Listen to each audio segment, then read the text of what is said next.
All right, looks like we're good to go. What's up, everybody? Happy Wednesday. It is a Wednesday.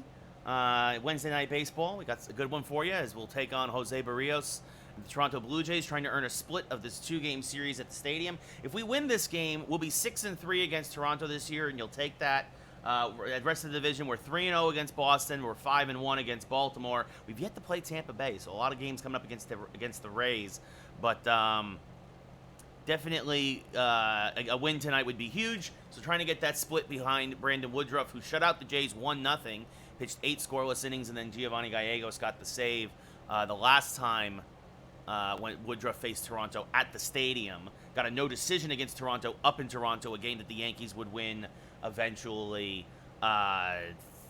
2-0 actually. 2-0 game actually. So yeah. So let's try to get 3 in tonight. We'll see how we go. Get Woodruff in there. With Barrios, the right-hander. Stallings has been ice cold. So has Rortvedt, though. Let's go with the usual lineup and hope that we can get some... Actually, real quick, we're going to Hicks will bat. Yeah, Castro in right. Avi Garcia still a little banged up. And what we'll do is we'll sit Bobby Witt, and we'll give Brock Holt some ABs at third. Put another lefty in there. So it'll be LeMahieu, Lindor, Olsen, Hicks, Bellinger, Stallings, Conforto, LeCastro, and then Brock Holt, and see what we can do here out of the Yankee lineup. And everybody in the pen, aside from Loaizaga and Kim, are good to go. Kim, of course, the win in long relief. Loaizaga pitched a terrible inning yesterday and took the 3-2 loss. So, what's up, Derek? How's it going? Meanwhile, real-life Yankees, Clay Holmes looking for his first save of the year. Rather see him definitely as the closer than Chapman, as you all know. But Chapman's probably not pitching just because he's tired and he pitched yesterday. But and he did not look good doing it. So, what's up, Gibby? How's it going? A getaway day here for the Yankees. 8th start of the year for Brandon Woodruff. A lot of no decisions, a 1.81 ERA. The Yankees, though, are, I believe, 5-2 in games he started. So, don't let the record fool you. Very much a Jordan Montgomery situation, though not a lot of run support. Bo Bichette, 266 average, 6 homers, 18 RBIs. Will lead off here this afternoon. What's up, Tyler? How's it going, buddy? Good to see you. As that misses low and outside. And we're underway here in the Bronx. Yankees 3.5 games up on these Blue Jays, trying to get a split of this 2-game set. Maybe start a new winning streak before we head to Chicago. This 1-0 pitch is smacked towards center field. Fairly deep, but Bellinger is there. Makes the catch, 1 away.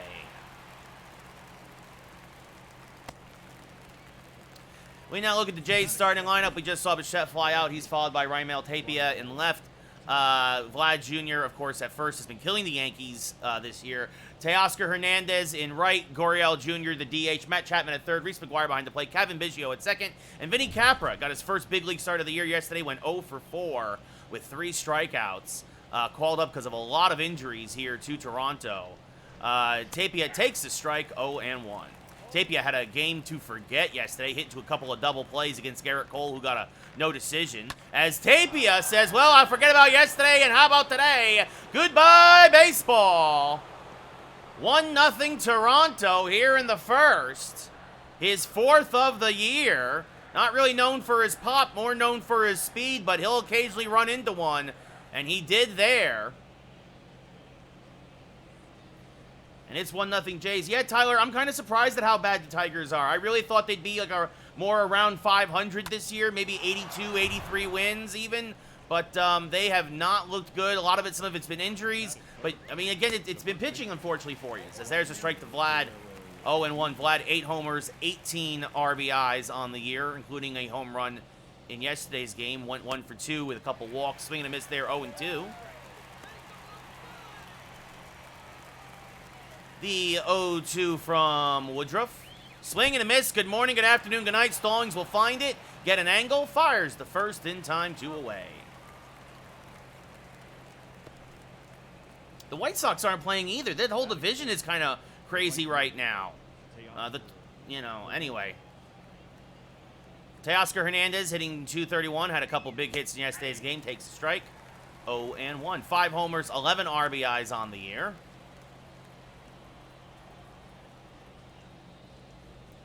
Now fouls off a slider, 0-2. The 0-2, checked his swing, but goes around. Stallings, well, he tries to tag him, but he misses. He'll throw to first to complete the play. And so Woodruff bounces back, but Tapia, his 4th of the year, and after a half inning of play, we're going bottom 1-0 Jays. Yeah, Twins are playing. Well, I said the Twins were going to be a bit better this year if everything clicked. But I'm surprised by the White Sox. I know injuries have hurt them too, but still, as Jose Barrios making his 8th start of the year, 3-1 record. A whip just over 1, a 2.39 ERA, 6 walks, 38 strikeouts. That's a 6-to-1 ratio. Did they clear benches today, Razor? Because I did not see today's game whatsoever. I'm still watching the Yankees and Orioles. If you're talking about yesterday after they hit Alonso in the head, there wasn't really a bench clearing. That was kind of more just everybody kind of barking at each other. And then I know Marte got hit as well. I haven't seen today's highlights yet, as DJ LeMahieu will lead off here against Barrios and swing and a miss over the top of a slurve, 0-1. So, but the Mets, I think, lead the league in guys getting hit by pitches. It's kind of ridiculous. The 0-1, chopped foul, 0-2. Meanwhile, in real life, Baltimore down to their last strike. The 0-2 to LeMahieu, smacked on the right field line. That's going to be a base hit, and it's going to roll into the corner. LeMahieu is digging for 2. He is going to be in there with a leadoff double as Hernandez gets it in quickly, but not quick enough. LeMahieu's 7th double of the day. Tyler, there's nothing. Look, all those people, those aren't Yankee fans. They should be banned from the stadium. We've been over this now several times. But you also have to remember that Miles Straw instigated that. The Yankee fans were not the... I'm going to pause the game. The Yankee fans were not the problem at first. They were doing just your general, generic trash talking. And then Miles Straw has a conniption. Somebody should test him for steroids, because that's like roid rage stuff. Climbs the scoreboard like he's a UFC fighter and dares the fans to punch him in the face. So, look, the fans definitely should be banned from the stadium who did that, who threw stuff on the field. But Miles Straw should be suspended for a game or two and should also be fined as the Yankees win in real life 5-2. So, there we go. Yeah, I didn't see it, Razorback. I'll catch the highlights later. And also, true baseball fan, Mets have I said it the other day, Mets have the best record in the league. Somebody asked me who is the hottest team in baseball. You know, they're like, is it the Yankees because they've won 7 of 8? I'm like, no, it's the Mets. The Mets have the best record in baseball. I hate to say that, but it's the truth. Anyway, Francisco Lindor now up at the plate. Fouls off a sinker, 0-1. Miles Straw should be suspended, Tyler, as that misses outside 1-1. As much as those fans should be banned from Yankee Stadium. It's that simple. I mean, the fans in the left bleachers didn't even say anything that bad. It was just the usual trash talk. F Cleveland, F Terry Francona. It's the usual. That's what happens. That's baseball. That's every sport. It's the 1-2 chopped foul, still 1-2. Like, that's... Trust me, I've heard way worse at Yankee Stadium with what those fans were saying in left field once that video came out. The 1-2 rolled to the right side. That'll get LeMahieu to third. Biggio to first. 1 away here in the bottom of the first. And we'll now look at the Yankee starting lineup. LeMahieu, followed by Lindor. We saw now Matt Olson and Aaron Hicks, Cody Bellinger, Jacob Stallings, Michael Conforto in left. Tim LeCastro gets a start in right, and then Brock Holt gets a start at third tonight. I also 100% agree with that, baseball fan. Let's see the Yankees do this against good teams. This is also a very streaky team. It's the same team as last year. As Olsen will roll this over to the right side. This will tie the game. Biggio will flip to first. It's an RBI ground out. 2 away here now in the first, but we are knotted back up at 1.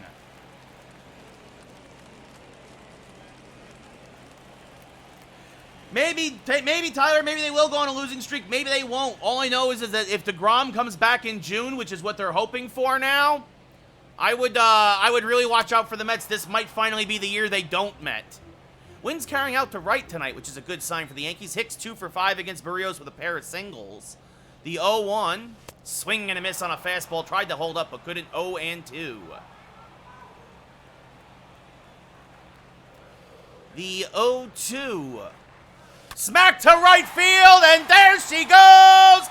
Goodbye, baseball! Hicks is league-leading 13th home run of the year, and the Yankees take a 2-1 lead here in the first. Aaron Hicks, 402 feet, 103 miles an hour off the bat. I said it, the wind's carrying out today, and that is a good sign if you're a Yankee fan. It's 2-1 New York. Yeah, baseball fan, we need more games before we can really start identifying teams, but to me, the Yankees look a lot like they did last year, as that misses outside to Cody Bellinger, 1-0. Cody, 231 average, 8 homers, 20 RBIs. He's been ice cold lately. Looking to try and snap out of that here against the Jays.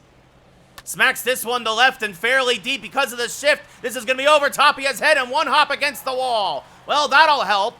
Cody actually in the top 5 in doubles this year, so when he's getting hits, they're not cheapies. And that's his 11th double now of the year. So the Yankees keeping this inning going, and that brings up Jacob Stallings now hitting 250 on the year with 6 homers and 18 RBIs. Chases a slurve out of the zone, 0-1. It'll be an 0-1 to the Yankee backstop. Smack to right, but slicing foul. Barrios definitely not as sharp as usual here in the first inning.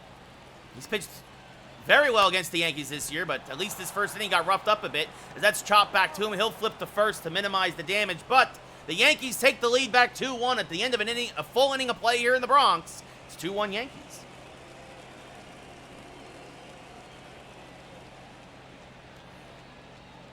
I think part of the problem, baseball fan, is yes, the balls are definitely an issue. A lot of people have said it, including Chris Bassett for the Mets. Gurriel Jr., 8 homers, 20 RBIs, a 294 average. Steps up to the plate now. But there's a strike on one. But again, it's also partially the game it's the 3 outcomes. It's walk, strikeout, or home run.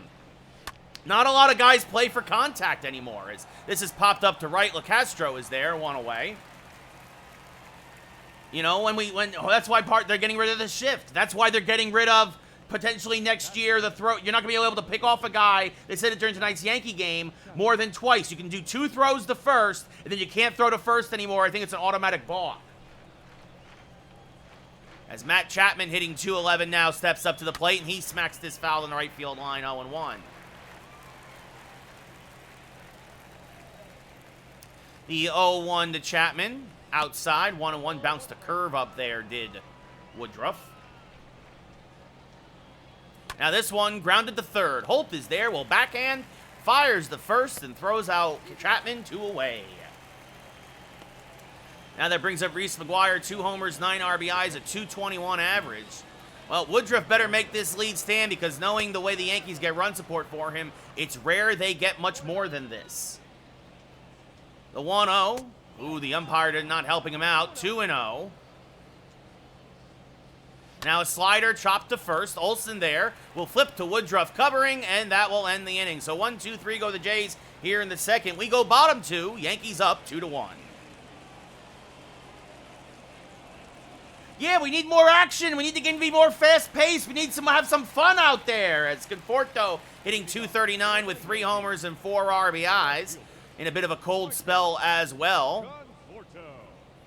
Smacks this slurve foul, 0-1.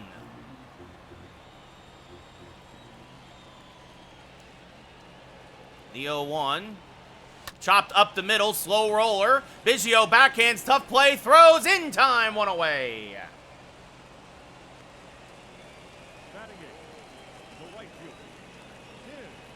Yeah, I mean, Darkstroke, it's a shame that how Montgomery gets treated. He should have got the win tonight instead of King, although King pitched great. The fact that they pulled him after 71 pitches after giving up the 2-run home run, it was 2-2. I know he hit a guy, but, like, give me a break. Matt, thank you very much, buddy. Welcome. Good to have you here. We really appreciate it. I really appreciate it.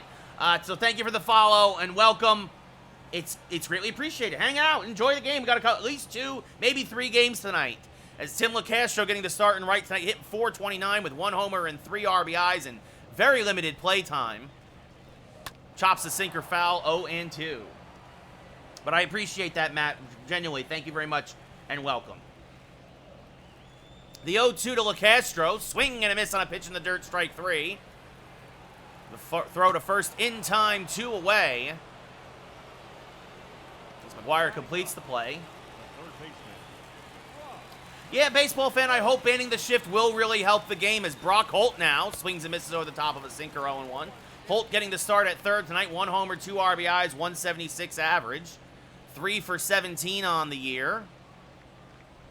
Only his third start, I believe, as he tries to check his swing. I thought I double tapped there. 0-2 on the changeup. Bobby Witt Jr. getting the night off as that misses inside, and 1-2 now to Holt. As Barrios trying to settle down after a shaky first inning. And that's outside, 2-2. No, Darkstroke, I completely agree. Montgomery's a great pitcher. He always pitches great, and Boone doesn't know what he's doing. As that's just inside, the count full, LeMahieu on deck. It'll be a 3-2 payoff pitch from Barrios. Smack down the left field line. We'll do it again. So Brock Holt putting together a nice little AB here. The 3-2. Chopped back to the mound. Barrios will field. Flip to first in time, and that'll end the inning. We go top third. Still 2-1 Yankees here in the Bronx on a getaway day for both Toronto and New York. Kevin Biggio will lead off, hitting .273 on the year. He's been having a good series here at Yankee Stadium. He usually does, especially as a lefty. 7 homers, 15 RBIs on the year. Fouls the first pitch back and out of play. 0-1. The 0-1. Now another foul ball there off the bat of Biggio. 0-2. Now curveball in the dirt. Biggio would not chase. He's a bit of a free swinger, but has been doing better lately with that as he fouls off another one. Still 1-2.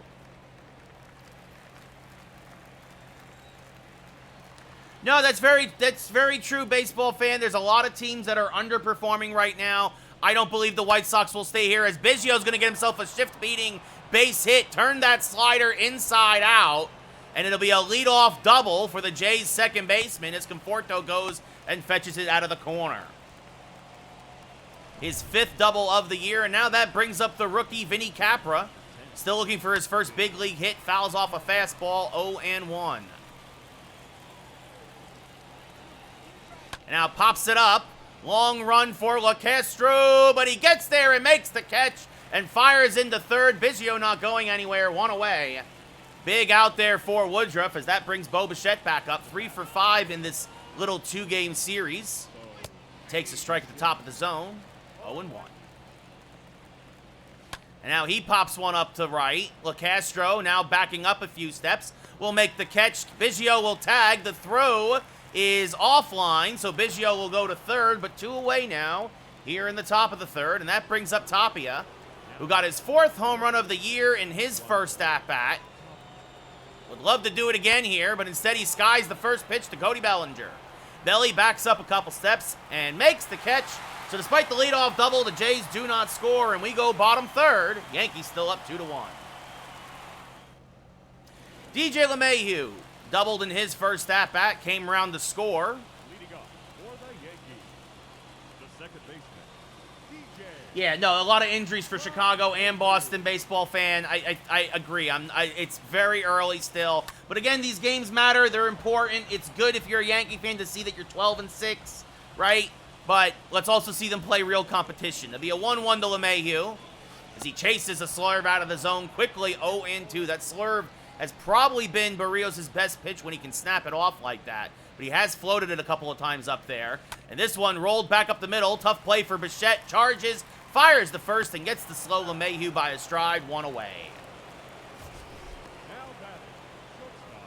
So little dribbler back behind Barrios. Bichette charged it perfectly, and that'll bring up Francisco Lindor, who's 0 for 1. First pitch. Swing and a miss. Good change up there by Barrios. Just kind of fell off a table. 0-1. Lindor hit a solo home run in yesterday's game in the Yankees' 3-2 loss. Again, not a lot of offense between these two teams, typically pitchers' duels. And then the Yankees' bullpen blew it with Loizaga still having trouble finding a rhythm as Lindor fouls that back out of play, 0-2. The 0-2. Whoa, that plunks him. You hate to see it. Lindor's been plunked a lot as a Yankee, but that slurve got away from him. That brings up Matt Olson. Got his 18th RBI of the year in his last at-bat as he grounded out to second. LeMahieu trotted home from third at the time the tying run. As Olson takes one inside, 1-0. Lindor above average speed over at first. Olson 6 for his last 11. Really starting to find a stride here at the plate. The 1-0 fouled straight back and out of play. The count levels up at 1-1. Yeah, another Met plunked. Exactly, baseball fan. The 1-1. Chopped foul. Good sinker there from Barrios. Olson just got a piece. The count now 1-2. It'll be a 1-2. Skied to left. Fairly deep, but Tapia has a beat on it. Makes a nice catch there just shy of the track for the second out of the inning. Olson gave it a ride, but Tapia was able to run it down. And now that brings up Aaron Hicks. Gotten the average up to 278. He's been red hot lately. Had his 13th home run of the year back in the first. Would love to do that again here. The first pitch from Barrios. Swing and a miss on a changeup, 0-1. Hicks now 3 for 6 in his career against Barrios with that home run. As he fouls this sinker back and out of play, 0-2. Hicks is a better hitter from the left side. Also in real life, congratulations to Aaron Hicks out on paternity leave. As the 0-2 drifts outside, 1-2. Good take there by the Yankee DH today. The 1-2, skied to left, fairly deep. Tapia in the corner, makes the catch again as he braces himself against the wall at the track. Yankees came close to a couple of Oppo tacos twice, but instead we go top 4, still nursing that 1-run lead. Vlad Jr. will lead off here in the top of the 4th. Woodruff very efficient so far. That's only pitch number 29.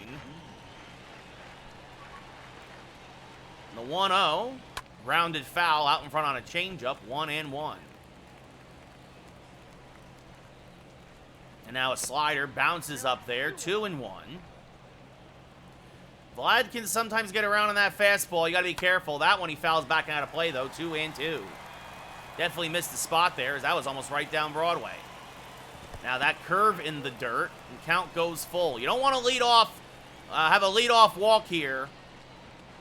The heart of the Jays lineup coming up as that changeup is grounded foul, and the count stays full. Now this one popped back out of play. 3-2. We'll do it again. Fastballs and changeups seem to be working for Woodruff pretty good today. Is this one lined to left? Well, at least he'll have earned his way on. Oh, Conforto misplays it. It's going to go to the corner. A walk would have been better as now Guerrero's going to have a double. Again, injuries have plagued the Yankees, so it's not their best outfield out there. And that brings up Teoscar Hernandez now, who's 0 for 1. Takes a strike, 0-1. Yeah, Bogarts is definitely going to get paid, baseball fan, as that swung on and missed by Hernandez, 0-2. Good slider there from Woodruff. Now that's in the dirt. Stallings, though, blocks it. Guerrero going to third, and he's out by a mile. Jacob Stallings again showing why he's one of the best defenders in baseball behind the plate.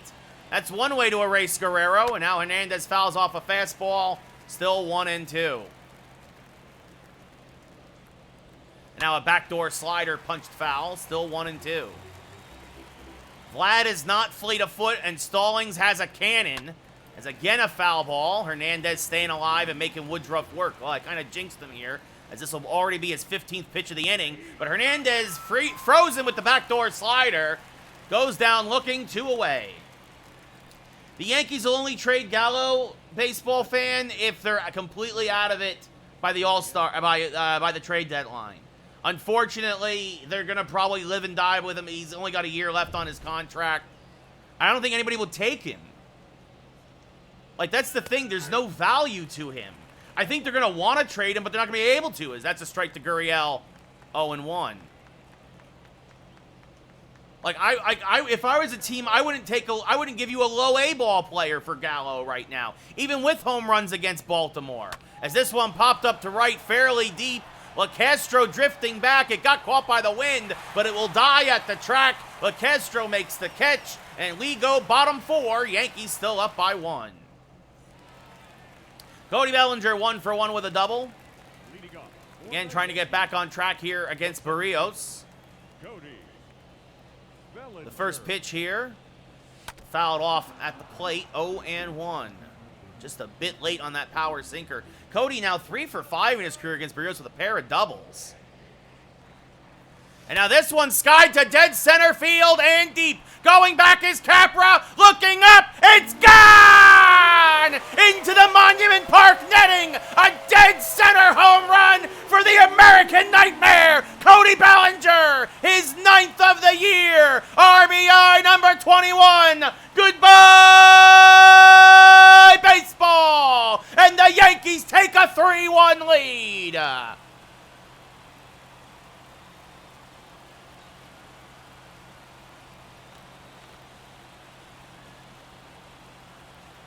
428 feet to dead center, 105 miles an hour off the bat, and he continues to own Jose Barrios. As Stallings takes one in the dirt now, 1-0. Yeah, maybe dark stroke. Maybe somebody would want him off the bench as a lefty power bat like the Yankees did last year. That's possible. But we'll see. We'll see what happens. Again, he's still hitting only a $150 even after home runs in back-to-back games. As that misses inside 2-0. The 2-0. There's a strike, 2-1. Cody Bellinger loves it when he sees Jose there for the Jays. As now Stallings fouls one off at the plate, 2-2. A little bit of insurance here in the 4th. As now Stallings up the middle. Slow roller, tough play. Bichette behind second, pivots, fires the first. In time, 1 away. A faster runner might have beat that out. It was just a bit too slow, almost a seeing eye single, but good range there by Bichette, and that brings up Michael Conforto. He's 0 for 1, grounded out to short in his first at-bat.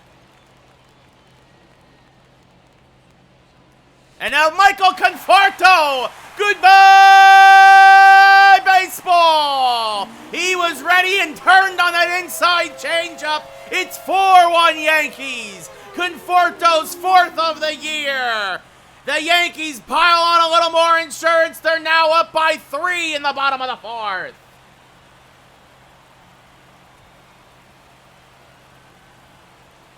A beautiful shot there by Conforto.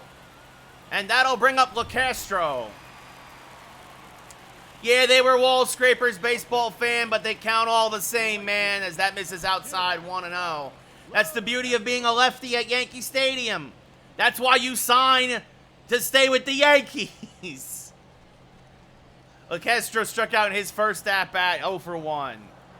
No dark stroke. That wasn't back-to-back and belly-to-belly because Jacob Stallings grounded out between that. So that's not back-to-back and belly-to-belly.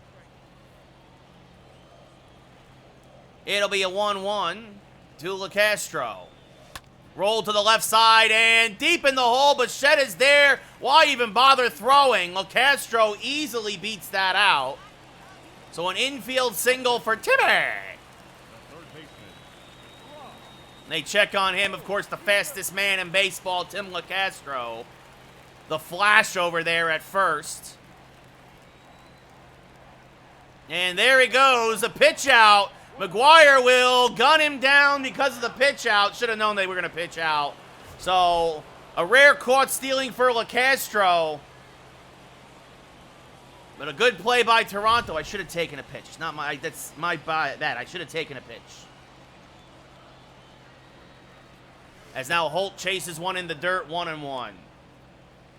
Well, I mean, here's the thing, baseball fan. I think Rizzo really wanted to go back to Chicago. As Ross Stripling now starting to warm up in the pen for Toronto. Now that misses outside the Holt, 2-1. So I think that had a lot to do with it.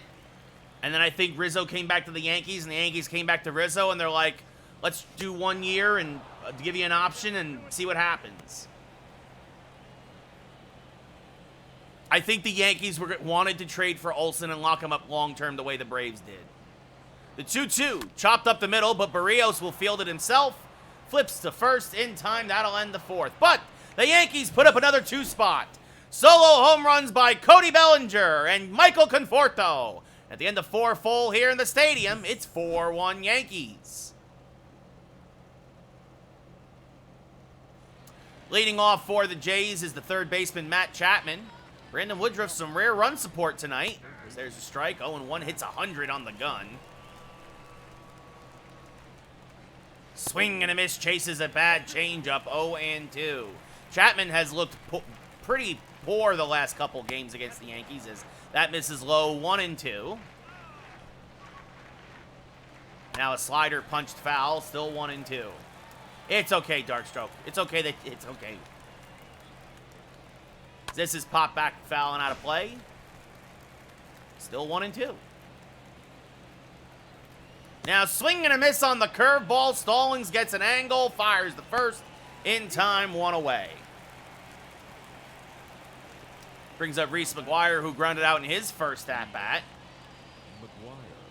There's a strike, 0-1. So the Jays, their story today is similar to the Yankees yesterday. The Jays have had chances, but have made some mistakes on the base paths and in the field, and it's cost them some opportunities. Whereas the Yankees, well, just bludgeoning the Jays to death today with 3 home runs thus far. The 1-2 now to Maguire, low. He holds off on the good curveball there, 2-2. Now foul ball, still 2-2. I mean, I have no idea what Gary's stats are, baseball fan. Swing and a miss, strike 3, 2 away. But the Twins are playing pretty good. We're playing pretty good. Donaldson has not been playing that well for us. Kiner Falefa has. Rortvedt is hurt. I would say right now, the Twins got the better end of that deal. We saw the Google StatCast there. It brings up Kevin Biggio 1-for-1 with a double. Checks his swing, but it's a strike anyway. 0-1. This is chop foul, 0-2. Let's be fair, blue shirts. It's 5 games, right? Let's see them play this well for 40 games, as that misses just inside 1-2. We know this is a very streaky ball club. This is also a team that's beaten up, not really even beaten up, but beat Cleveland and Baltimore. As that's grounded to first, Olsen takes himself another 1-2-3 for Woodruff. We go bottom 5, Yankees up by 3. As DJ LeMahieu, 1-for-2 with a double and a run scored, now steps up to the dish. First pitch from Barrios is smacked foul, 0-1. That power sinker might be his best pitch of the day because it has movement, so the Yankees are thinking maybe changeup, and then it just bores in on the hands as this one is smacked to right, but it's going to hang up there. Oh, it's dropped by Hernandez. To be fair, that was a kind of a sinking line drive, a tough play. He dove for it. That should go as a base hit for LeMahieu, who now is 3 for 9 in his career against Barrios with a pair of doubles. We'll just double check that goes as a hit, yeah.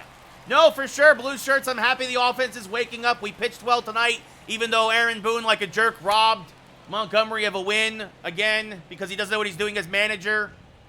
Lindor 0-for-1 with a hit being hit by a pitch. LeMahieu, poor speed at first. As Lindor will sky this to dead center field. Capra going back, it's going to be over his head and against the wall. LeMahieu will hold at third. Lindor pulls into second with a double. And the Yankees got something cooking here in the 5th with 2 on and no one out. Lindor's 7th double of the year. And that's going to do it for Barrios. Easily his worst start of the year. He only goes 4 innings plus the runners on base, his responsibility. And out of the pen comes long reliever Ross Stripling, a 1-0 record, a .55 ERA, 16 strikeouts. He walks a lot of guys, but he's effectively wild, as they say. Stripling, a fastball, slider, knuckle curve, circle change pitcher. Olsen 0-for-2 with an RBI ground out. Smacks this to the right side, knocked down by Guerrero. 1 run will score. They will get Olsen at first as Vlad recovers nicely, but it's another RBI ground out for Olsen, and it's 5-1 Yankees. Well, then, Blue Shirts, he's basically doing the same as Donaldson. As we bring up Aaron Hicks now, who's 1 for 2 with a solo home run today. Got himself a ribby opportunity there at third base. 1 out, bottom 5. Yankees up 5-1. Ooh, and a borderline strike is given to Stripling, 0-1. You see, baseball fan, I don't think Heaney was ever out of the grave. I think he's just, he could never pitch in a park like Yankee Stadium. Going to a more pitcher-friendly park like LA, which LA is a more pitcher-friendly park, especially early in the year, he never wanted to come to New York. The 0-2 way inside, blocked nicely by Maguire, 1-2. And honestly, let's be real, I think Heaney will come down to earth as well. I think Heaney might have a nice year. It also helps that he has, I don't know, I just think he's going to be, a lot of guys don't gel in New York. The 1-2, chopped foul by Hicks, staying alive. The Jays will trade a run for an out. It'll be a 1-2 to Hicks. Outside, count levels at 2-2. Kind of surprised he's even pitching to. Well, Bellinger is on deck, and Cody's been hitting the ball very well today. It'll be a 2-2 to Aaron. Called strike 3 on the outside corner, 2 away. Another borderline pitch goes the way of Stripling as we look back now at Cody Bellinger's home run. Well, that was the hope, Darkstroke. That was the hope, but the Dodgers have a better coaching staff. Let's just be honest in general. Dead center field in his last at-bat. Cody now, 2 for 2 today, a homer, a double, an RBI. Would love to get a base hit here and pick up that runner from third. Takes one low and in the dirt, 1-0. Now I'm really surprised. I think they might try and do an intentional walk here to Cody just because you have the righty Stallings on deck, and Stallings has been ice cold lately. The 1-0, chopped up the middle and through for a base hit. Scoring is Lindor. Cody Bellinger, 3 for 3 today. His 22nd run batted in on the year. Ties Hicks now for the Yankee lead. Seiya Suzuki, baseball fan, is Rookie of the Year. Just put him as Rookie, at least in the National League, put him as Rookie of the Year. He's doing great. Absolutely. So Cody now, 3 for 3 tonight. That brings up to ice-cold Jacob Stallings. The catcher. Swing and a miss on a changeup, 0-1. Well, you have to imagine that Cody will no longer have that snowflake next to his name in the batting lineup graphic. Might necessarily put a flame next to him, but as that swung on a miss, 0-2. Stallings still one of the Yankees' better hitters with runners in scoring position.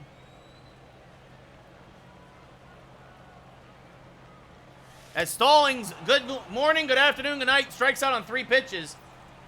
But the Yankees put up another deuce. And at the end of 5 full, it's 6-1 New York. Yeah, it's that simple. Yeah, it completely Gibby. The kid is, he's amazing. Absolutely amazing. Is Vinny Capra now. Hammers this one to left. Tried to ambush the first pitch. Conforto, though, drifts back, makes the catch, 1 away. Again, if you're a Yankee fan, you love to see the fact that Woodruff here only 63 pitches in the 6th, or an out into the 6th, as Bo Bichette 0 for 2 with a couple of flyouts. Now this one popped up to right. LaCastro ranging to his left makes the catch. 2 pitches, 2 outs.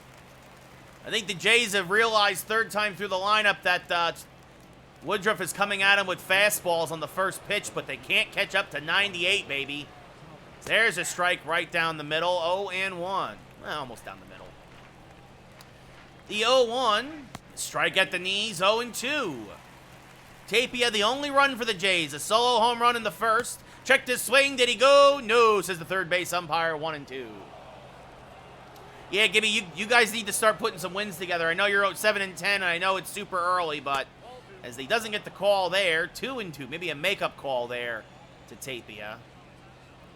As this one lined on the left field line, but slicing foul. Still 2-2. Good slider there from Woodruff. Now late on a fastball. Still 2-2 is Tapia making him work a bit. And now it's change up low, 3-2, Vladdy on deck. Now this one up the middle, he'll earn his base as that's a base hit. Bellinger will get it in quickly. Yeah, now you sound like the Yankees, Gibby, with runners in scoring position. Vlad Guerrero 1 for 2 with a double. Pops up the first pitch off a third. Holt near the Jays dugout can't make the catch. 0-1. You used to be able to lean over the rail with those. Is that, just called a ball. 1-1. Vlad surprisingly cannot hit lefties this year. As that misses low. 2-1. Backdoor slider in there for a strike. 2-2. This umpire very inconsistent as that misses low. 3-2. Teoscar Hernandez on deck. There goes the runner. Pitch swung on and missed. Strike 3. Woodruff comes back after the base hit by Tapia and strikes out Vlad. We go bottom 6. Yankees up by 5. Well, that sounds a lot like Joey Gallo and pick another Yankee, Gibby. Joey Gallo and Judge. Joey Gallo and Higashioka, as this is popped back out of play by Conforto, 0-1. Conforto, 1 for 2 tonight with a solo home run. Another weird reverse split hitter, as this is swung on and missed quickly, 0-2. It'll be an 0-2 from Stripling. Smacked up the middle, that's a base hit. Hung a curveball, it looked like. And Conforto now 2 for 3. And maybe he's waking up as well. Almost ripped Stripling's head off. Bang! And now bring up Tim LaCastro. He's 1 for 2. Got caught stealing last time he was on base after a single. Now swings through a curve. 0-1. That's a little out in front of it. Tried to time it, but couldn't quite get there. The 0-1. Chopped foul. 0-2. So if the Yankees hold on here, again, they'll improve to 6-3 against the Jays on the year thus far, and you'll take that as a Yankee fan. You're on pace to go, what, 13-6 against them? That's one I missed. Strike 3, 1 away. You'll take it. You'll take it every time against the division rival to win 2/3 of their games against them. As that brings up Brock Holt, who's 0 for 2. Yankees would love to get him warmed up off the bench. As that misses outside 1-0.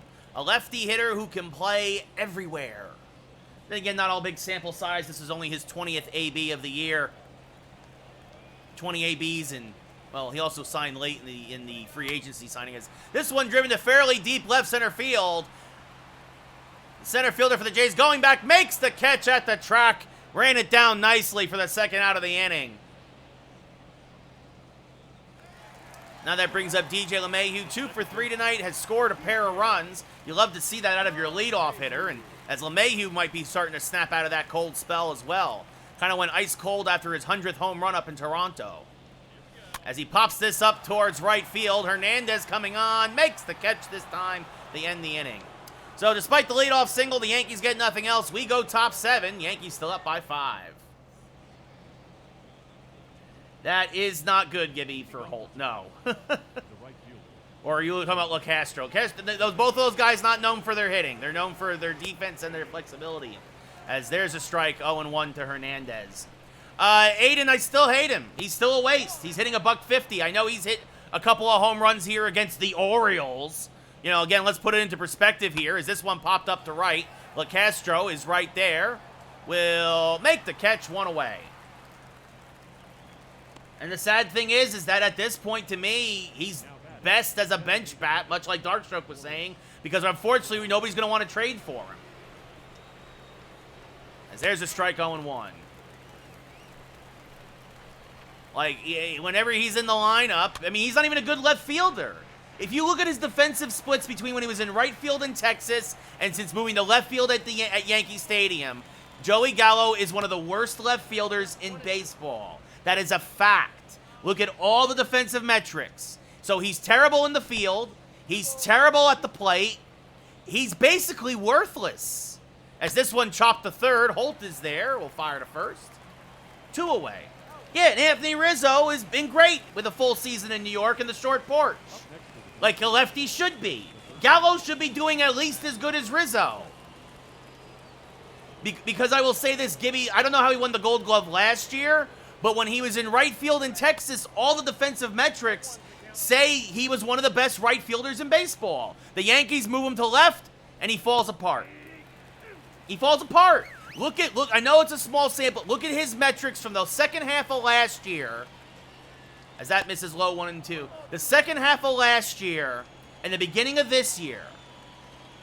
Look at the metrics. Joey Gallo is the worst left fielder in baseball, after being one of the best right fielders in baseball. As LeMahieu throws out first. We look here now at the Taco Bell Dunkin' Donuts fan cam. Get up and stretch. Yankees up by 5 here, going bottom 7.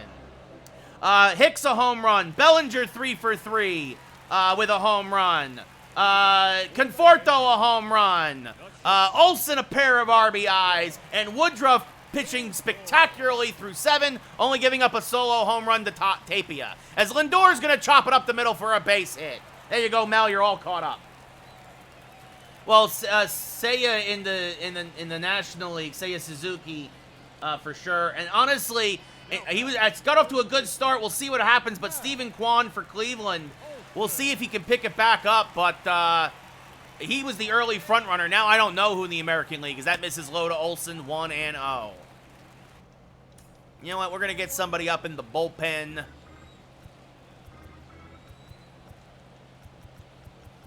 You know, let's get up our boy, Tristan McKenzie.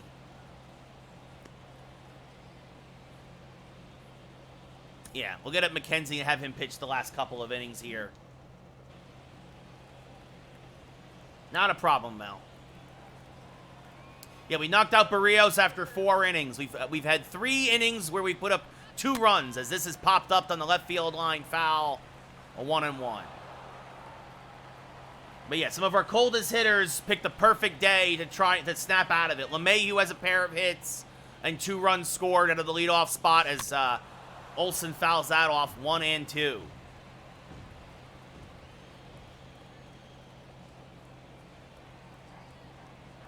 It'll be a 1-2. Fouled off again, still 1-2.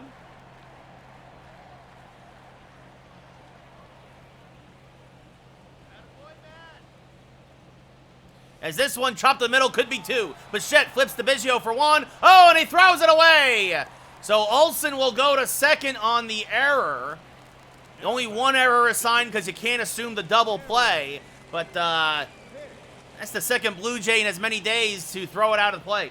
No, Aiden, because we lost the first game of the series yesterday. We won 8 in a row. Then we lost game 1 of this 2-game set, 3-2. We win this, we split the 2 games. We'll be 3-3 against Toronto at Yankee Stadium. 3-0 in Toronto. As Hicks is going to smack this through the left side for a base hit. Olsen will stop at third. So runners at the corners now for the Yankees. And Cody Bellinger looking for the rare 4 for 4. And also looking for the cycle. A triple would give Cody the cycle. As that drifts outside, 1-0. He singled, doubled, and hit a solo home run to dead center to get the batting average back up to 250. Wind carrying to right, 2 on, 1 out, bottom 7. Yankees up by 5. As now Cody takes one inside, 2-0. And there's the graphic, triple shy of the cycle. And you have to wonder if they're pitching around Cody this time to load the bases against the ice-cold Jacob Stallings. As Cody's going to sky this one to left center. This should get a run in as Tapia will make the catch. Olsen will tag. Actually, here's the relay. Olsen not fleet of foot, but he will score. So Cody, that won't go as an at-bat for him, as it'll go as a sacrifice. His 3rd ribby of the day. His 23rd of the year. It's 7-1 New York. There you go, Swoopty. Cody Ballinger. Yeah, God, Cody's been great for me. Well, he's been solid. He's been cold lately, but he's starting to snap out of it. A 3 RBI day today against the Jays. As Jacob Stallings 0 for 3 now.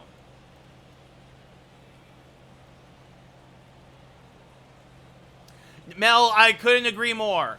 If they're going to be a good team, they have to beat bad teams. Look, my biggest gripe with today is that they should have left Montgomery in to finish the 6th. I still think Aaron Boone doesn't know what he's doing managing the pen, as that misses outside 1-1 to Stallings. I really still think he's a big issue, and that might bite us later in the year. But Michael King looked great today. Clay Holmes got his first save of the year. As there's a strike. Good high slider from Stripling, 1 and 2. Montgomery made one mistake, and again, the Yankees didn't get him any runs until he was out of the game. But you got to win these games. You know, Stanton looked good, looked better today. Again, is it a mirage? Is this the real Yankees? Or are they just getting fat at the short porch and against Baltimore, right? Swing and a miss, strike 3. Stallings really struggling lately. As we go top 8, Yankees now up by 6. And King has been a find. Honestly, he's been fantastic, Aiden, as Tristan McKenzie now making his 7th appearance of the year. 4-0, 2 of those wins out of the pen, 2 of those as a starter. A save out of the pen, a 1.29 ERA. He's done a little bit of everything for the Yankees.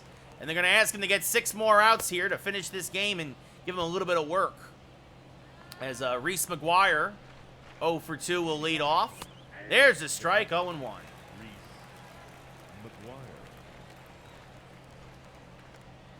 As now this one chopped on the third baseline. A fair ball just over the bag.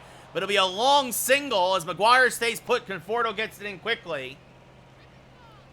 And now that brings up Kevin Biggio, who's 1 for 2 with a double. Takes one outside, 1-0. The 1-0 to Biggio. There's a strike in the inside corner, 1-1. The 1-1. Curveball drifts outside, 2-1.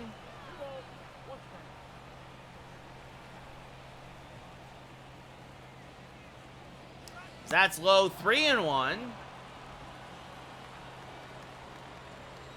Yeah, I mean, they got to do something, Darkstroke, because this is grounded foul. The count now full, 3-2. I agree they got to do something, whether it's with the ball or what, as that's fouled off. Biggio staying alive, still 3-2. We'll do it again. And that's just a little high ball 4, so the first 2 men get on here for Toronto. And that brings up Vinny Capra. Still looking for his first big league hit. Takes one inside, 1-0. There's a strike on the outside edge, 1-1. And he's going to hammer this one to left. That's going to be his first big league hit and his first big league RBIs. Scoring is Maguire. Biggio's coming home. Oh, what a mistake by Biggio. He's out by a mile. Not even close. So give Conforto another outfield assist, but Capra picks up an RBI double. They'll keep that ball for sure, but 1 out now. You're down by 6. You're trying to get a rally going. You can't get thrown out at home plate with nobody out, as this one is skied towards center. Bellinger is there, will make the catch. Capra will stay put, so 2 away now. So McKenzie looking to settle down a little bit here, and that brings up Tapia. 2 for 3, a homer, a single. At the first, it was the only RBI for the Jays. You gotta wonder here, a bit of rust here for McKenzie. As this one lined to left, Conforto got a late jump. He's gonna fire home. Here's the throw, and Capra made the same mistake that Biggio did. Conforto has a pair of outfield assists in the top of the 8th, and the Yankees are still up by 5. It's 7-2 New York.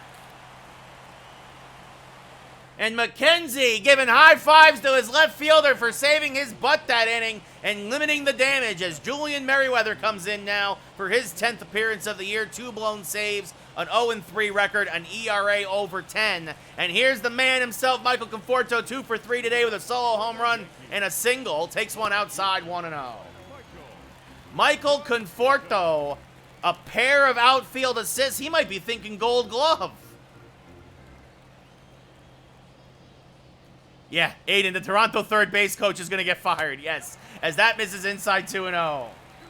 So far, so good, Mel. So far, so good. So no injuries thus far. It'll be a 2-0 to Conforto. Swing and a miss on a fastball. 2-1 as Merriweather dials it up to 99. When he can throw strikes, Merriweather's got the gas, but he's very inconsistent with the zone. As Conforto now chases a changeup 2-2. When your changeup is 79 and your fastball is 99, you should not have a 10 ERA. That is a fact. The 2-2. Swing and a miss. Couldn't resist the high heat. Strike 3, 1 away. And that'll bring up Tim LaCastro. He's 1 for 3 with a single. The right fielder, Tim LaCastro. Chases a slider, 0-1. Adam Simber and Trevor Richards warming for the Jays in case this inning gets away from Merriweather, or by some miracle, the Jays score 5 or more in the 9th. Swing and a miss there, 0-2 to LeCastro. Not to say it can't happen, and the Mets did it in real life a few days ago against St. Louis, but as LeCastro spoils that high slider, still 0-2.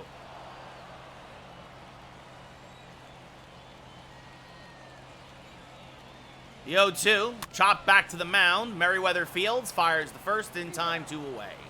LeCastro's fast, but he ain't that fast. Now we got Brock Holt 0 for 3, a rare start for him, playing at third base tonight. Trying to get his bat going. And he pops it up, shallow left field. Tapia coming in, makes the catch. Tapia. And that'll end the inning. McKenzie's still out there, top 9. Last chance for the Jays. Vlad Jr. will lead off and takes a strike at the top of the zone, 0-1. Like a lot of starters, no surprise McKenzie kind of got off to a rough start there in his first inning of work, but trying to keep him sharp, as he's going to be a key part of the Yankee pitching staff going forward, whether it's a spot starter or a long reliever. So that misses outside 1-2. The 1-2 to Vladdy. Grounded foul, still 1-2. Surprisingly, Vlad hits better against righties, at least this year. Although he chops that foul again, 1-2. It'll be another 1-2. Ooh, backdoor curveball just missed, said the umpire, 2-2. It also doesn't help that the umpire not really giving McKenzie the calls, but then blows a fastball by Vlad, 1 away. And now that brings up Hernandez, who's 0 for 3. Flew out in his last at-bat. Takes a strike at the top of the zone, 0-1.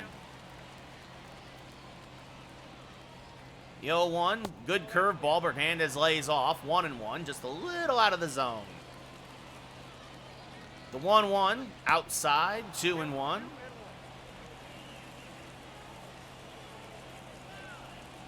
now this one popped up, jammed him with the fastball. Olsen down from first. McKenzie points to it like a shooting star. Olsen makes the catch, 2 away. That brings up Gurriel Jr. He's 0 for 3. Last chance for the Jays. Takes one outside, 1-0. If Stanton gets the 500 Darkstroke, he will be in the Hall of Fame. The thing is, I mean, 150 home runs, 8 years. He would need to average. Let's say if he plays till he's 40, he'll need to average 20 home runs a year. Can he do that? Absolutely. If he plays till he's 37 and averages 30 home runs a year, he'll get the 500. 3-1 now to Gurriel. Fouled back out of play, 3-2. But that's what I'm saying, Darkstroke. If he stays healthy, and on numbers alone, as this is grounded foul, still 3-2, 500 home runs is supposed to be the mark. That means instant Hall of Fame is another foul ball. Really making McKenzie work here in the 9th. He's throwing a lot of pitches, so probably will be unavailable tomorrow. As that drifts outside, so Gurriel draws the walk. And that'll bring up Matt Chapman, who's 0 for 3. Fouls a fastball back out of play, 0-1. Now a changeup in the dirt, blocked by Stallings, going to second, and he is out. And that is how the game ends. Another base running blunder by the Blue Jays. And the Yankees win 7-2. They get a split of this little 2-game set. They're now 6-3 against Toronto. A full 4.5 games up on them in the standings. As they'll head to Chicago, Woodruff improves to 3-1. Barrios drops to 3-2. A lot of Yankee bats woke up today. Aaron Hicks continues his hot hitting. Cody Bellinger went 3 for 3. Conforto had a pair of hits. A good day overall for the Bronx Bombers as they now get a flight to Chicago to take on the White Sox. There it is, Cody Bellinger, your player of the game. Brandon Woodruff, 1 run, 4 hits, 6 strikeouts in 7 innings. Barrios, 1 strikeout in 4 innings, 8 hits, 6 runs.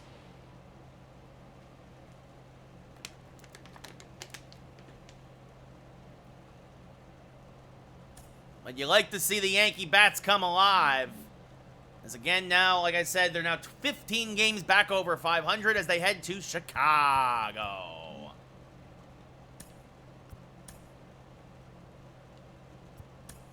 And it looks like Avi Garcia will be back in the lineup. Yes!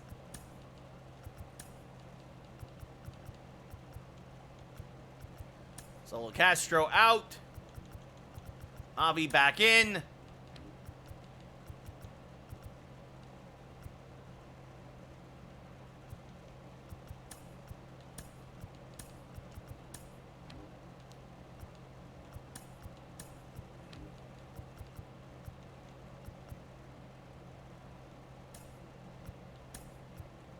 There we go. Yeah, so that's the lineup. That's the lineup we typically will use. It should be, Derek. It should be. Fingers crossed that we can, obviously, again, would love to take 3 of 4, as it is a 4-game set against the White Sox. And good to see Avi Garcia back. Game is saved. Robbie Ray, 6-0, looking to go 7-0, a 1.25 ERA against Michael Kopech, 3-3, a 2.66 ERA.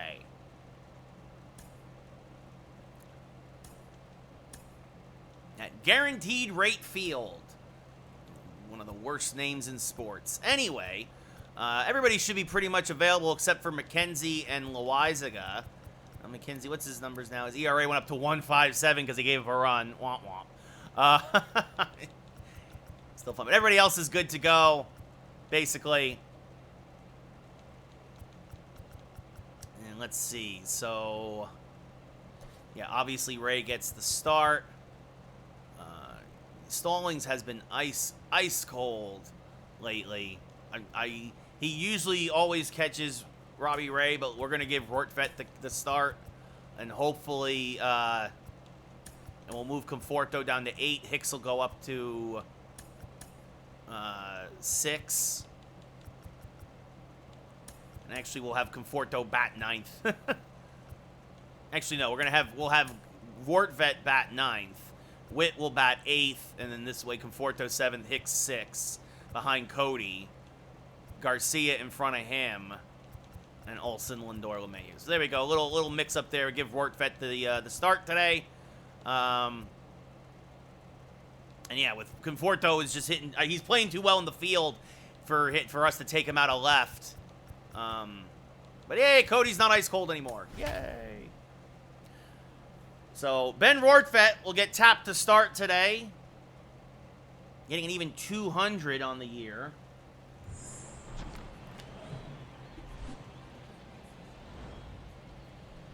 As the Yankees come and visit Chicago, Michael Kopech making his 8th start of the year, a 3-3 record, been a hard luck loser a couple of times, a 2.66 ERA, about a 2.5 to 1 strikeout to walk ratio, a whip just over 1. LeMahieu hitting 254, 5 homers, 18 RBIs will lead off. Kopech, he can throw it hard, he can hit 100, fastball, slider, curveball, changeup pitcher. And we are underway as that's fouled back out of play, 0-1. Wind blowing in from right today here in Chicago. The Windy City, as it were. As LeMahieu pops up this pitch, jammed on a fastball. I believe that's Abreu down there at first. He'll make the catch and foul, ground 1 away. We look now at the Yankees starting lineup. We just saw LeMahieu pop out. He'll be followed by Lindor, Matt Olson, Avi Garcia, Cody Bellinger batting 5th. Aaron Hicks is your DH batting 6th. Conforto on left. Bobby Witt Jr. is batting 8th. And Ben Rortvedt gets the start behind the plate tonight, batting 9th. Lindor hitting 366 with 6 homers, 17 RBIs. He had himself a double in yesterday's game against Toronto. Went 2 for 8 in the series. Also had a home run. The first pitch from Kopech, fouled off and out of play, 0-1. Lindor now up to 164 home runs in his career. The 0-1. They called a strike. Oof. Generous call from the umpire, 0-2. That sure looked off the plate to me. It'll be an 0-2. And now Lindor chases one out of the zone. Strike 3. The throw down to first by Grandal completes the play, 2 away. When you get a call that far in, you kind of try to start, the zone expands for you, and the umpire really kind of screwed Lindor there. Matt Olson now hitting .294. Takes one inside, 1-0. Olson, 9 homers, 19 RBIs. Had a very good homestand. 3 homers on the homestand. And I believe, if I remember correctly, I believe at least 6 RBIs, including 2 yesterday against Toronto. The 1-0, popped them up. Just missed that changeup. In from left field is Jimenez. I believe it's Jimenez. Makes the catch, and that'll end the inning. We look now again here at the Dunkin' Donuts fan cam. Here in Chicago. Maybe it should be Portillo's, huh? We go bottom 1, no score. Tim Anderson, 10 homers, 28 RBIs, a .346 average on an 8-game hitting streak. The shortstop. Will face the Yankee ace, or one of them anyway, Robbie Ray. There's a strike, 0-1. Ray, 6-0 in 7 starts. This is 8th start of the year. Went 7 1/3 in his last outing. Then broke his nail, but the nail seems healed. He looks fine, and it's a 1-1 now to Anderson, who hammers a slider foul, 1-2. The 1-2 to Timmy. Swung on and missed, strike 3. Rortvedt will get an angle. Fires the first in time, 1 away. Batting second. The second baseman. That'll now bring up the second baseman for the White Sox. Lurie Garcia hitting .273. Takes a fastball for a strike, 0-1. Garcia, 3 homers, 13 RBIs, a 9-game hitting streak, and that's part of the reason why the White Sox are in first place right now. A lot of hitting streaks. Bobby Witt knocks that down as he was playing in to protect the bunt. Fires the first as he recovers nicely. In time, 2 away. Nice play there by Witt as we now look at the White Sox lineup. We saw Anderson and Garcia. Jose Abreu due up next, and Yasmani Grandal batting cleanup. Luis Robert, A.J. Pollock in right. Josh Harrison, the DH. Eloy Jimenez in left. And Yoan Moncada batting 9th. This is a very deep lineup. Batting 9th, the switch hitter, and playing 3rd. Abreu, .276 average, 7 homers, 22 RBIs. It's all righties and switch hitters against Robbie Ray, the lefty, as there's a strike on the outside corner, 0-1. Nothing that Ray is not used to, as that misses low, 1-1. The 1-1 pitch in the dirt, 2-1.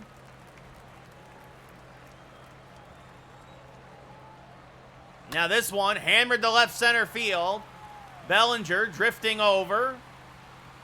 Makes the catch, and it's a 1-2-3 inning for Robbie Ray. We look again here at the Dunkin' Donuts fan cam in Chicago. We're going top 2. No score. Avi Garcia, his first game back after missing, I believe it was 5 with a minor injury. 8 homers, 18 RBIs.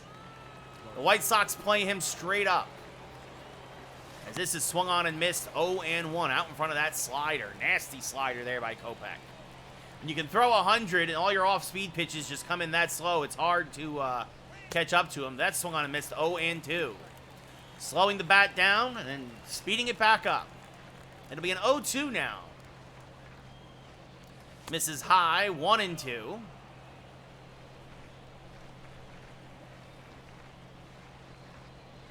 The 1-2, swing and a miss on a pitch in the dirt. Grandal fires the first in time, 2 away. A lot of swings and misses early here against Chicago, as that brings up Cody Bellinger.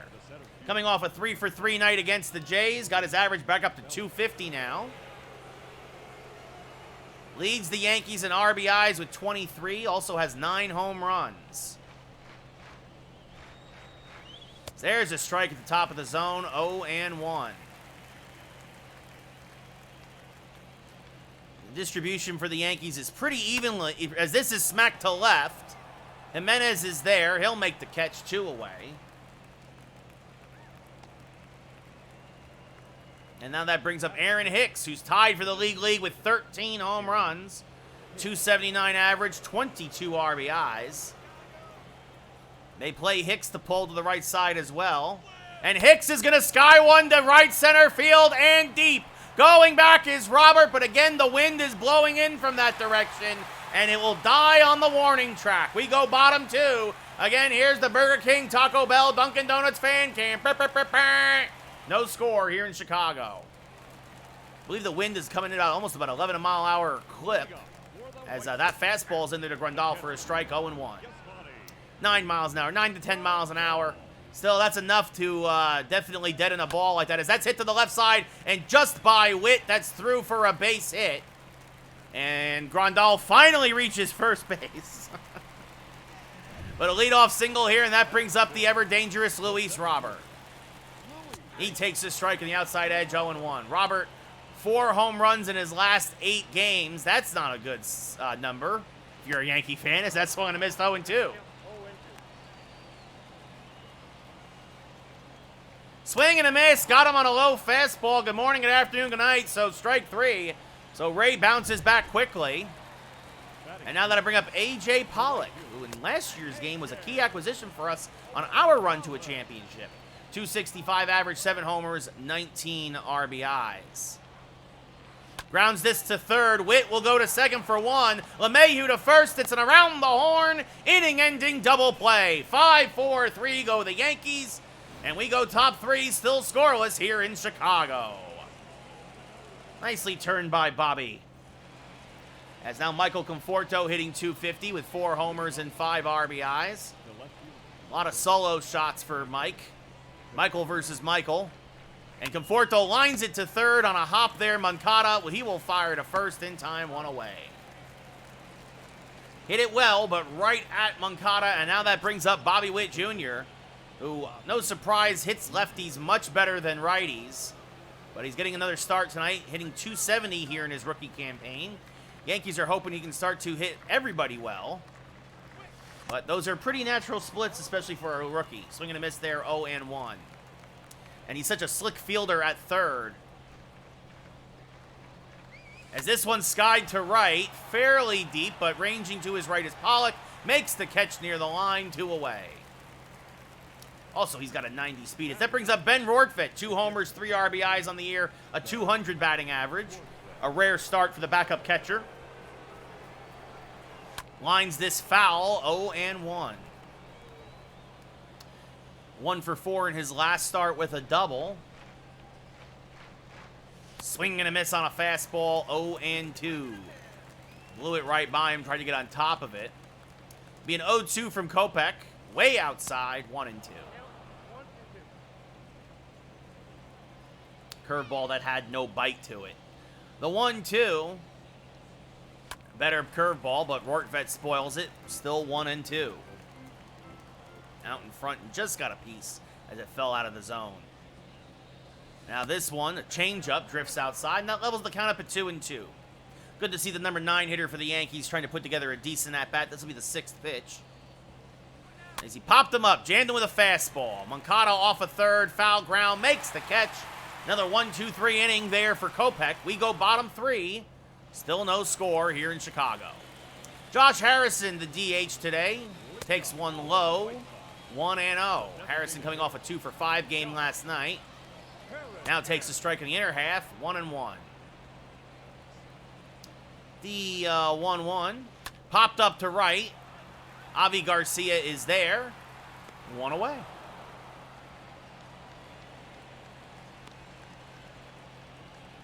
And now that'll bring up Eloy Jimenez. 5 homers, 15 RBIs, a .252 average. Takes a strike at the knees, 0-1. Now this one popped up to right. They played him the pull, so a bit of a longer run for Garcia, but he'll make the catch, 2 away. Again, the wind blowing in from right today, so a lot of fly balls that direction are kind of just dying out there, and that brings up Yoan Moncada. You see, he actually hits better on the road. 5 homers, 16 RBIs overall. Switch hitter batting from the right side, .274 average. Swings through a fastball there, 0-1. Now this one chopped to third. Witt, oh, it goes right under his glove. Bobby Witt misplayed it. That should go as an error.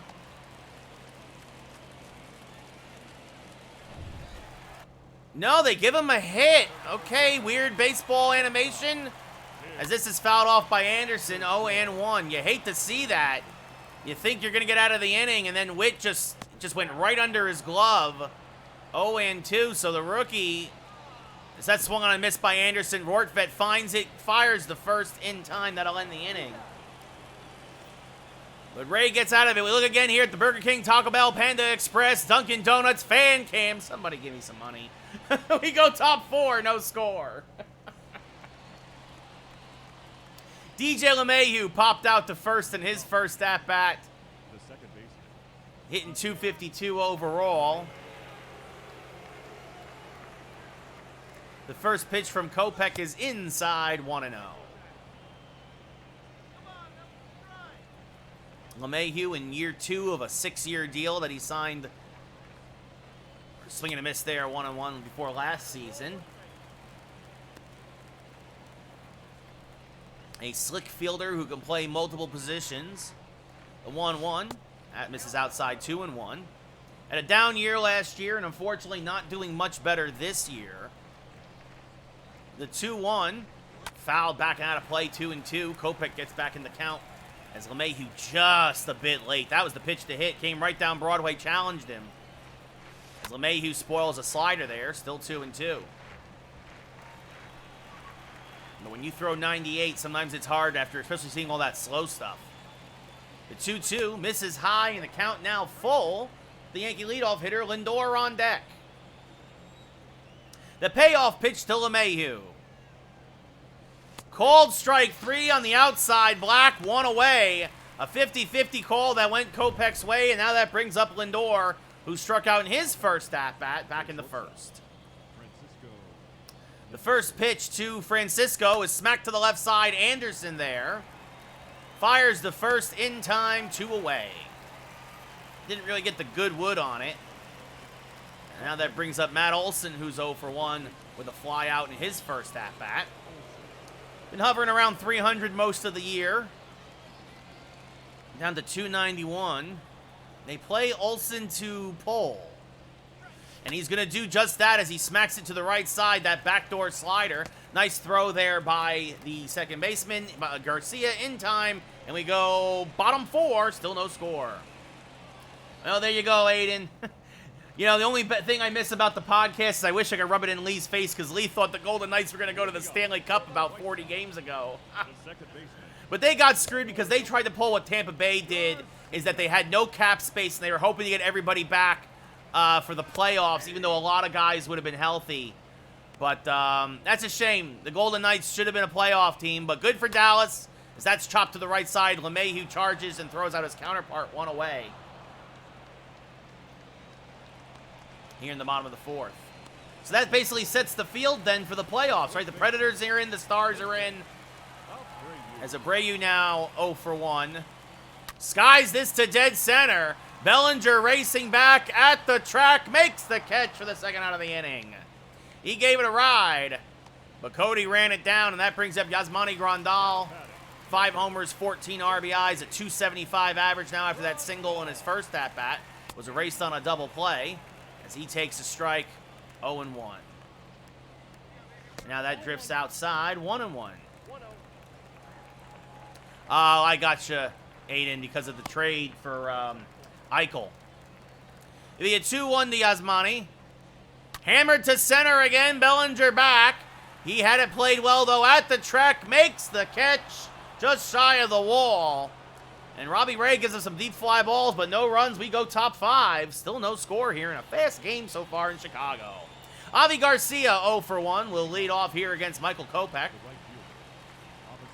And there's a backdoor slider for a strike, 0-1. Kopech is dancing around the edges of the zone, and he's getting all the calls. The 0-1, swing and a miss on a good fastball there, 0-2. Trying to jam Garcia in his first game back from injury. And now this one skied to right, fairly deep. Going back is Pollock, but he will make the catch for the first out of the inning. A couple of steps shy of the track there. Again, wind blowing in here in Chicago. And that brings up Cody Bellinger, who's 0 for 1. Flew out in his first at-bat to left. As he's trying to shoot it through that hole on the left side. And now skies one to dead center, but got under it a bit. Luis Robert is there. Finally, it comes down and he makes the catch, 2 away. And that'll bring up Aaron Hicks, who's 0 for 1 with a fly out. Eichel, yeah. I thought I said Eichel. Oh, I see now. Yes, no, I hear you. Yeah, Alex Tuck is great. You guys got, yeah, that's a weird autocorrect there for you, Aiden. 1-0 to Hicks, chopped foul 1-1. Kopech at only 38 pitches.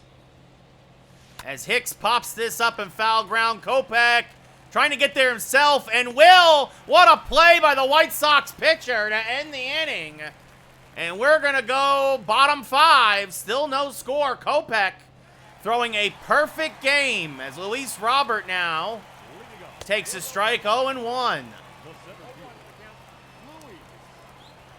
Checks his swing. Did he go? No, says the first base umpire, which is a bad call. Looks like he went to me.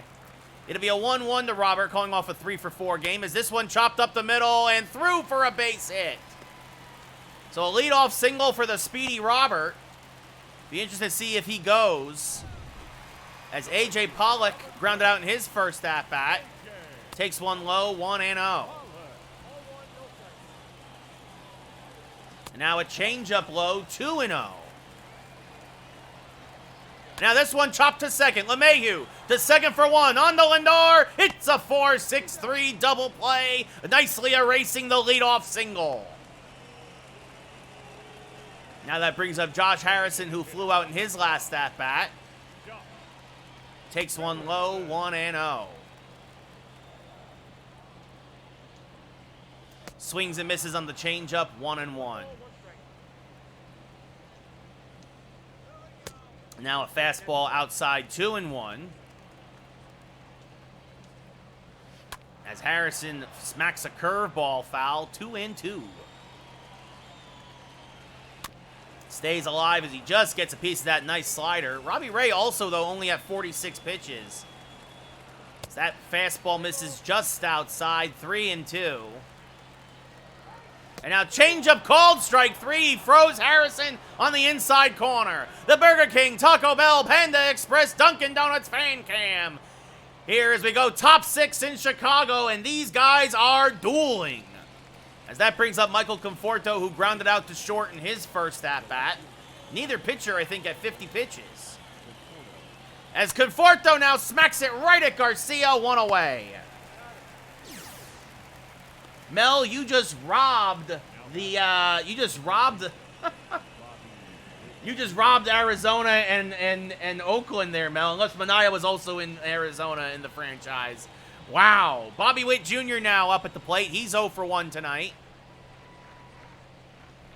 Chases a slider, 0-1. He'll look bad on some of those pitches, and then the next one, he'll clobber to left center. So the Yankees in general have looked bad. As Witt flies this down the right field line. Long run for Pollock. Makes the catch for the second out of the inning. And now that brings up Ben Rortvedt. That was a good pitch to hit for Witt, but he just was a hair late on it. Gotcha, Mel. And now Ben Rortvedt breaks up the perfect game with a solid single to right.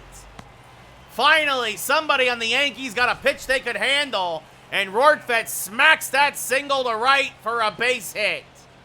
A frozen rope that one hops to Pollock, and now that brings up LeMahieu.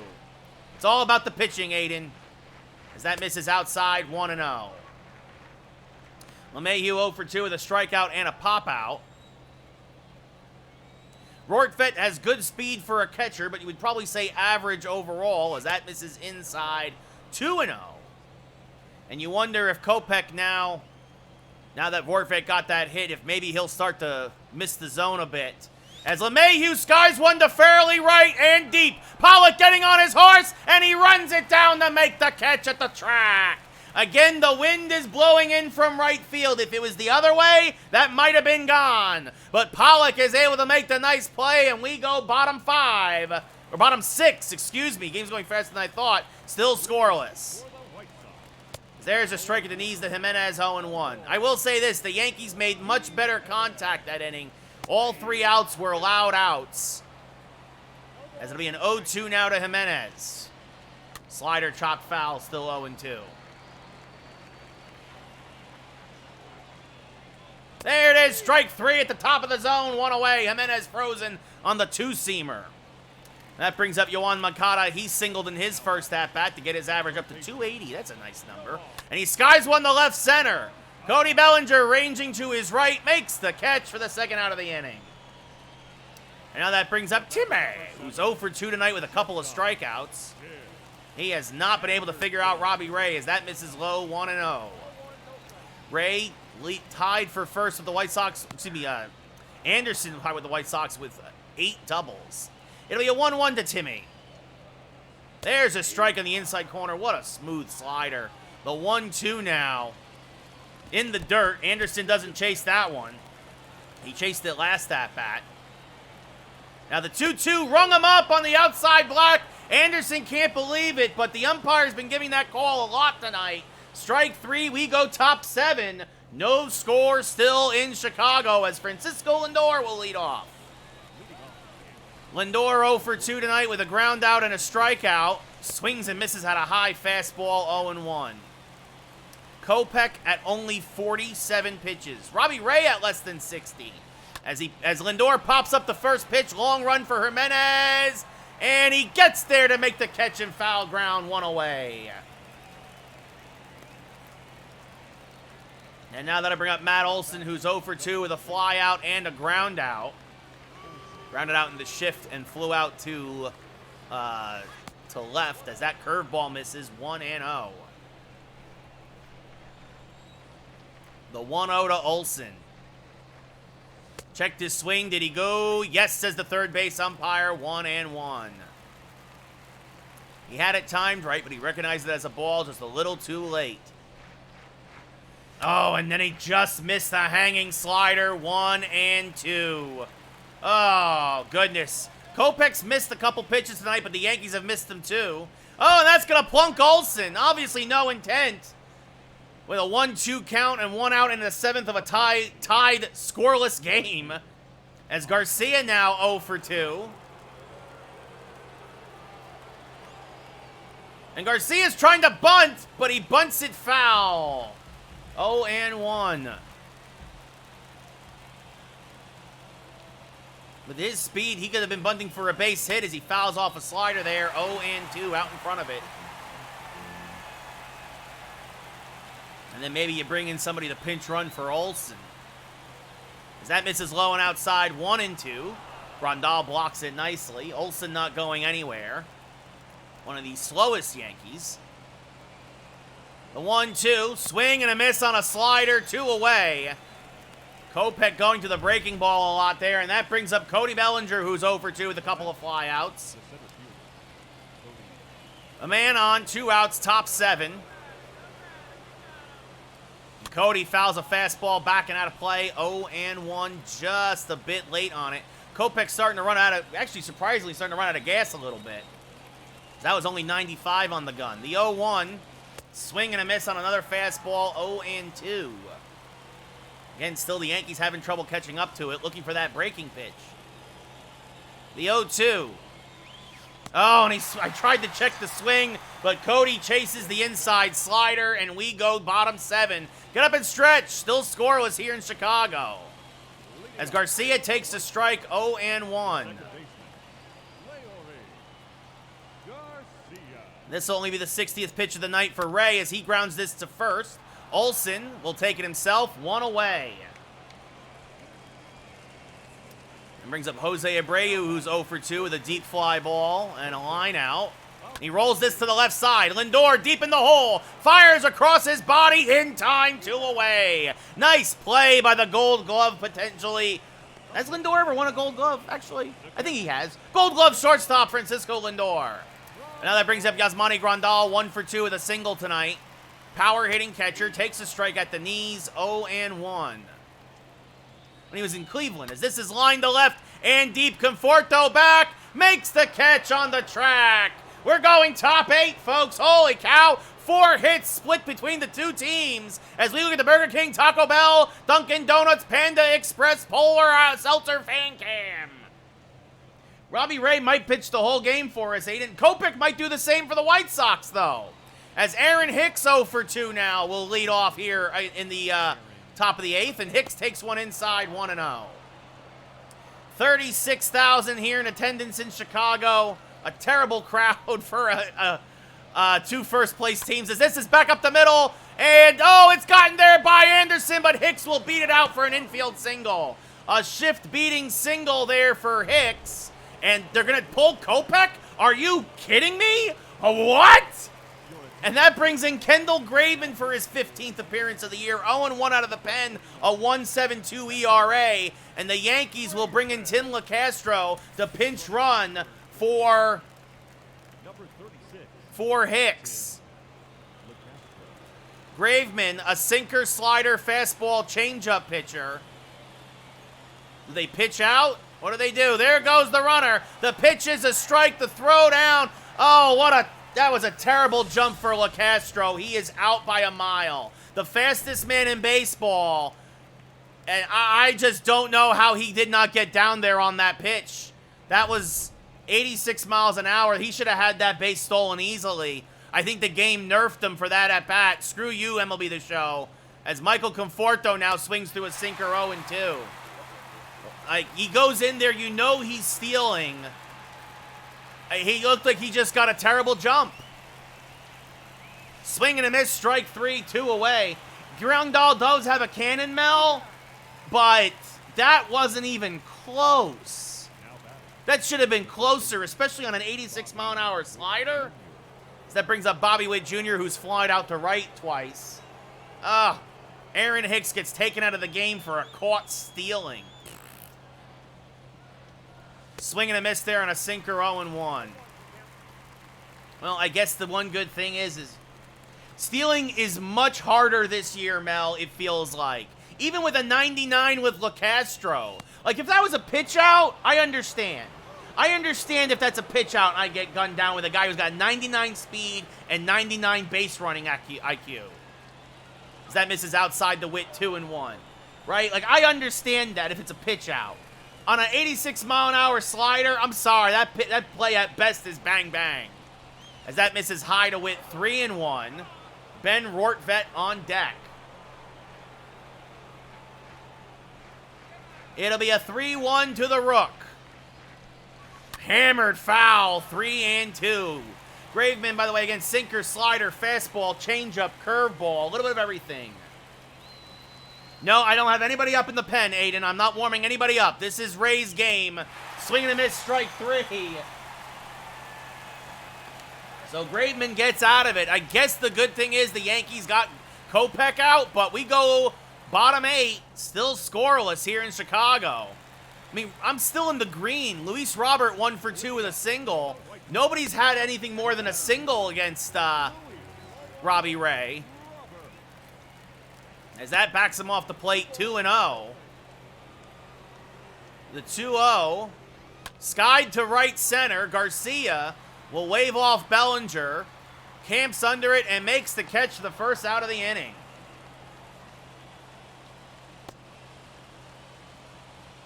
Now that brings up A.J. Pollock, who's 0 for 2 with a pair of groundouts. Takes the strike in the outside corner, 0-1.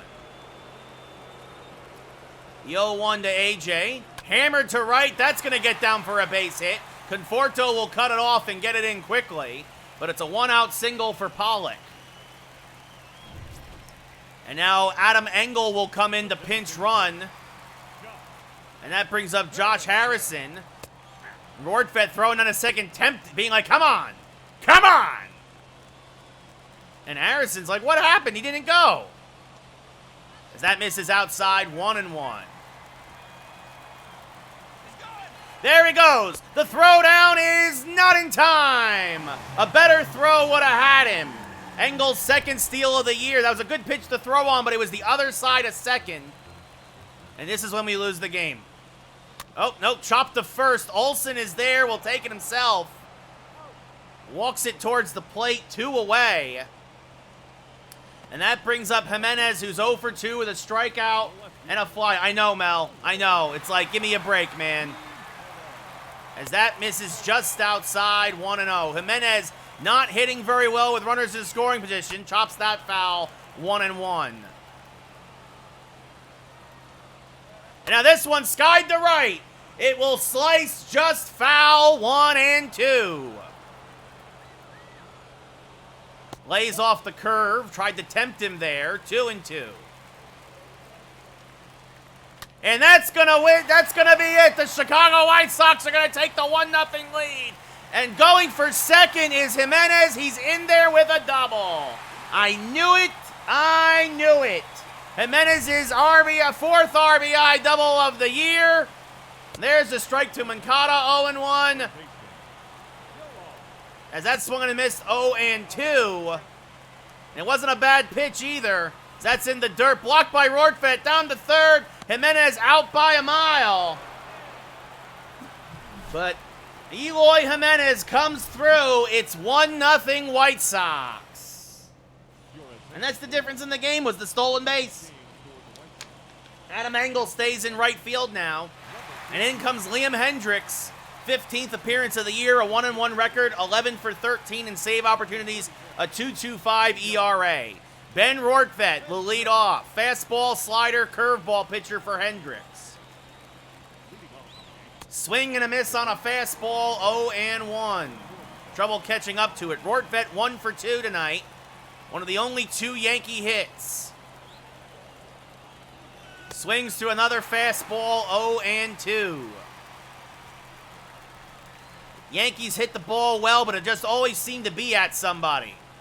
As this one popped up to left, Jimenez coming on, makes the catch for the first out of the inning.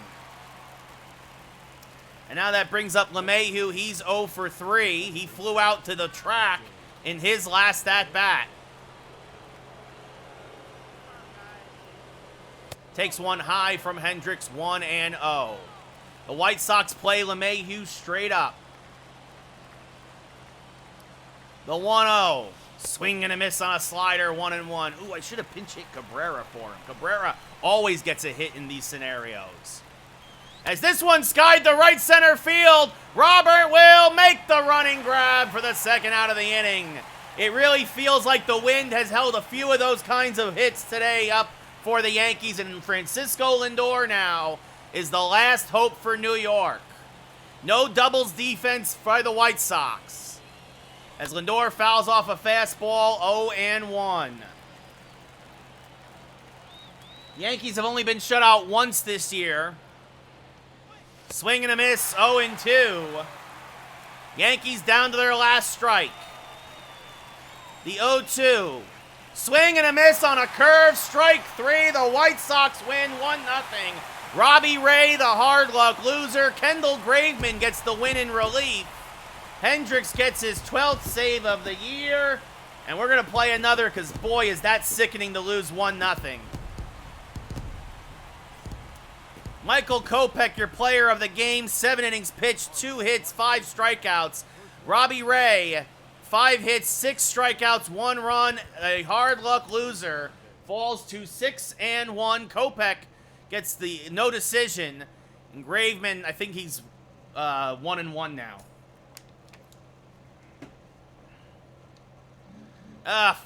What a joke. Yeah, Graveman improves to 1-1.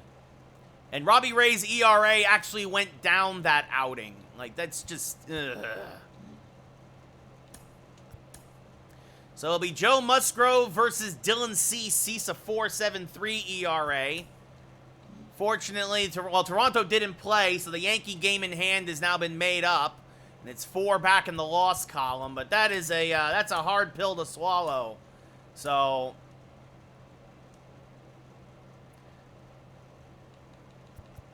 yeah, Mel, exactly. He got the Monty treatment. Typically, we get him runs. Typically, it's Woodruff who gets the Monty treatment, but so we'll do Musgrove versus Cease. Musgrove got a no decision his last time out. And everybody basically ice cold for the Yankees after that one. Cease is a righty. Stallings will go back out there.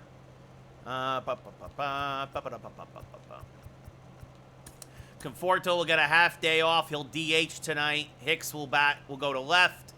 Bobby Witt still ice cold. And Oswaldo Cabrera, who's been red hot, will get the start at second base tonight. And he'll lead off. He'll bat lead off tonight.